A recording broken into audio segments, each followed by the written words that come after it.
வந்து விடிந்தும் விடியாத காலை பொழுதாக விளைந்த கலை அன்னமே.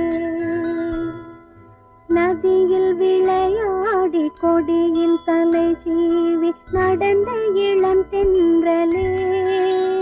வளர்பொதிகை மலை தோன்றி மதுரை நகர் கண்டு பொலிந்த தமிழ் மன்றமே.